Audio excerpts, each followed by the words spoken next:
नमस्कार मंडळी, वासंतीज किचनमध्ये तुमच्या सर्वांचं खूप मनापासून स्वागत. आज आपण झणझणीत अशी डाळ पालकची आमटी बनवतोय. चवीला खूपच छान लागते, झटपट बनते, जास्त वेळही लागत नाही, जास्त साहित्यही लागत नाही. चला तर मग रेसिपीला सुरुवात करूया. इथं मी कट करून पालक घेतलेला आहे, अर्धा टोमॅटो घेतला आहे आणि हिरवी मिरची घेतली. आमटीसाठी मी इथं तुरीची डाळ घेतलेली आहे, ती स्वच्छ पाण्याने 2-3 वेळा धुवून घेतली आणि आता त्यामध्ये शिजण्यासाठी पाणी टाकून घेतलं बघा. आता आपण त्यामध्येच पालक कट केलेला टाकून घेऊया.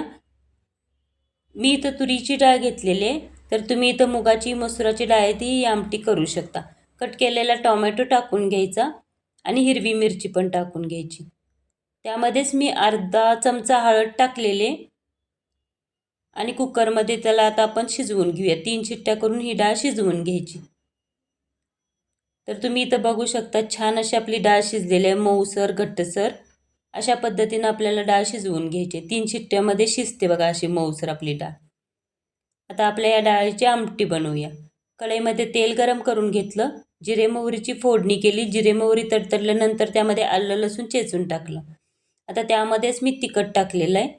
मी इथं कांदा लसूण मसाला आपलं घरचंच तिखट आहे ते टाकलेलं आहे आणि त्यामध्ये थोडीशी डाळ शिजलेलं पाणी टाकून झाकण ठेवलं. तुम्ही तुमच्या आवडीनुसार तिखट कमी जास्त करू शकता बघा. आता झाकण काढून घेतलं आणि राहिलेली डाळ टाकली आपली. मिक्स करून घ्यायचं.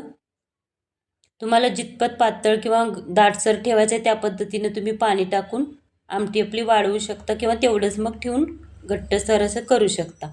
आता त्यामध्ये मी अर्धा चमचा धने पावडर टाकली आणि चवीनुसार मीठ टाकले. आपल्या आमटीला उकळी यायला लागली की वरून कोथिंबीर टाकायची. ही आमटी भातासोबत, भाकरीसोबत, चपातीसोबत एकच नंबर लागते. तुम्ही एकदा करून बघा. आवडले तर लाईक करा, शेअर करा, कमेंट करा आणि आपल्या चॅनलला सबस्क्राईब करा. धन्यवाद.